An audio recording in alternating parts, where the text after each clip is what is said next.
Are you ready to learn 10 English idioms used by native speakers that can help you take your English to the next level and ultimately sound like native speakers? Of course you are, which is why you're sitting watching the screens of your devices with the purpose of doing so. And that's exactly what we're going to be focusing on in today's video. But before we get started, make sure you like this video in support of this channel. I help you with your English. You please help me with the growth of this channel by liking this video. And a special thanks to those who do so. Subscribe if you haven't done so yet, and leave a comment down below by telling me from which beautiful country you're watching these videos. Now let's get started. The first English idiom commonly used by native speakers that you need to learn to be able to sound like them when speaking English is to ring a bell, to ring a bell, to ring a bell, ring a bell. But what does it mean? To ring a bell means to sound familiar. When you say something rings a bell, it means something sounds familiar. It's like you already know something, or something sounds familiar. You know, you're already familiar with something. You have some foreknowledge of something. You have some previous experience or knowledge of something. You already know something. You have familiarity with something. So to ring a bell. Let me provide you with an example of this beautiful idiom. That name rings a bell. That name rings a bell. That name rings a bell, which means that name sounds familiar. What a beautiful way of saying something sounds familiar, guys, right? So the next time you want to say, oh, something sounds familiar, something is familiar, you can simply say, something rings a bell, which is really beautiful, which is fantastic, isn't it? It's an advanced way of saying something is familiar. Wow, that rings a bell, which means that sounds familiar. The second English idiom that you need to learn and use to sound like a native speaker is learn the ropes, learn the ropes, learn the ropes. Learn the ropes. But what is the meaning of learning the ropes? To learn the ropes means to learn the basics of a job or a task. So to learn the ropes means to learn the basics of a job or a task. To learn the basics of a job or a task. To learn the ropes. Let me give you an example. It took her a month to learn the ropes. It took her a month to learn the ropes. It took her a month to learn the ropes, which means it took her a month to learn the basics of a job, to learn the basics of a task, to learn the most fundamental and basic aspects and features of something that you wanted to do. So it took her a month to learn the ropes. Now we're moving on to the third English idiom that I strongly believe you gotta learn and use to sound like native speakers, which is to be up in the air. To be up in the air. To be up in the air. To be up in the air. To be up in the air. But what does it mean when you say something is up in the air? When we say something is up in the air, it means something is uncertain or undecided. It means no decision has been made about something. We don't really know how something will go, what will happen. We don't really know how things will progress. We don't know how the future of something is supposed to progress or develop, so we don't know anything about the future of something. That's the meaning of being up in the air. Let me give you an example. Our trip plans are still up in the air. Our trip plans are still up in the air. Our trip plans are still up in the air, which means our traveling plans are not certain. We don't know anything about our traveling plans. No decision has been made about our traveling plans, or the future of our traveling plans is not certain. The future of our traveling plans is not clear. So, our trip plans are still up in the air. Guys, have you ever been in a situation in which something that you wanted to do was up in the air?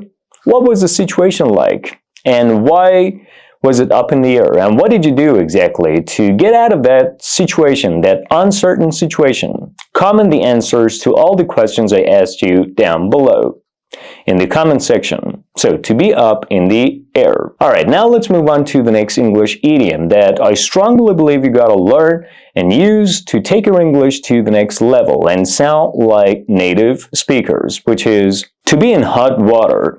To be in hot water. To be in hot water. To be in hot water. But what does it mean to be in hot water?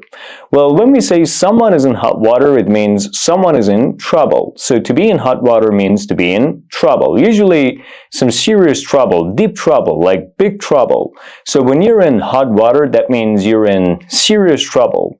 You're in threatening trouble. You're in a dangerous, risky, and to a certain extent, life-threatening situation. So, to be in hot water. Let me give you an example. He's in hot water with his bus. He's in hot water with his bus. He's in hot water with his bus. He is in hot water with his bus, which means he's in trouble with his bus. He has got into serious trouble with his bus. Now we're moving on to the fifth English idiom of today's video that I strongly believe you gotta learn to speak like native speakers, to sound like native speakers, which is to be on thin ice. To be on thin ice. To be on thin ice. To be on thin ice. But what does it mean to be on thin ice? Well, when you're on thin ice, you're in a risky and dangerous situation. So, to be on thin ice means to be in a risky or dangerous situation. An example, you're on thin ice after coming late again. You're on thin ice after coming late again. You're on thin ice after coming late again. You're on thin ice after coming late again, which means you're in a risky and dangerous situation after coming late again. Your situation right now is a little bit critical and dangerous because of the fact that you came late, you arrived late. Have you ever been on thin ice, guys? What was the situation like and why were you on thin ice? What put you on thin ice?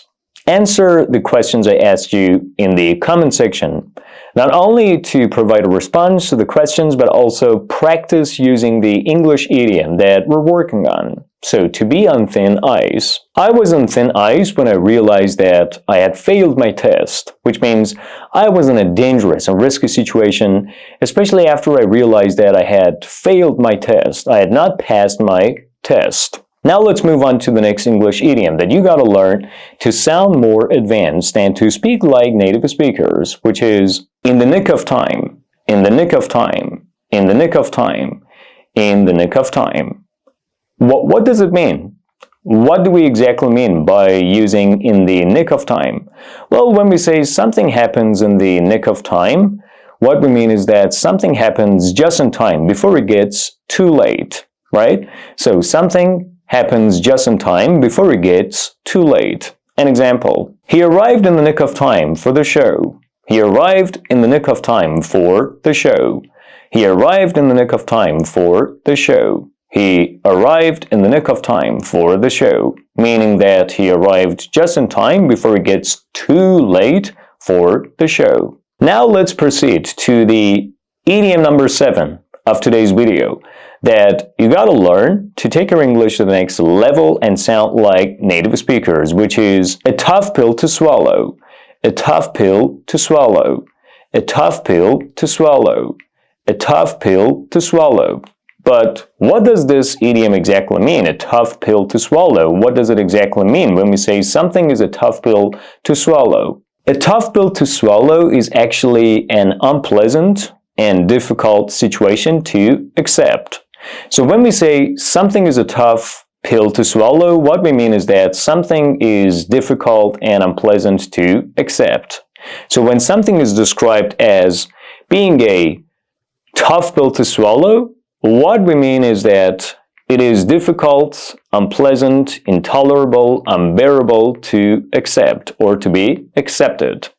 Let me provide you with an example. Losing the opportunity was a tough pill to swallow for the team. Losing the opportunity was a tough pill to swallow for the team. Losing the opportunity was a tough pill to swallow for the team.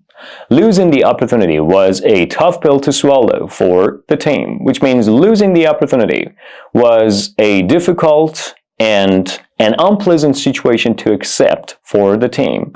They were not able to come to terms with the idea of losing the opportunity. They were not able to accept the fact that they had lost the opportunity, or losing the opportunity was something that they were not able to accept and come to terms with because it was unpleasant, tough, and difficult. It was something pretty difficult and unpleasant to accept. What has been a hard pill to swallow for you in your life? I want you to comment it down below. Have you ever been in a situation in which you found something a tough pill to swallow?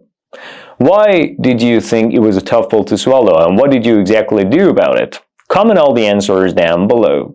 Now what I've got to do is focus your attention on the idiom number 8 of today's video that you need to learn and use in your English conversations and speech to sound like native speakers, to speak more similarly to native speakers, which is to get on the bandwagon, to get on the bandwagon, to get on the bandwagon, to get on the bandwagon, to get on the bandwagon. But what does it exactly mean to get on the bandwagon?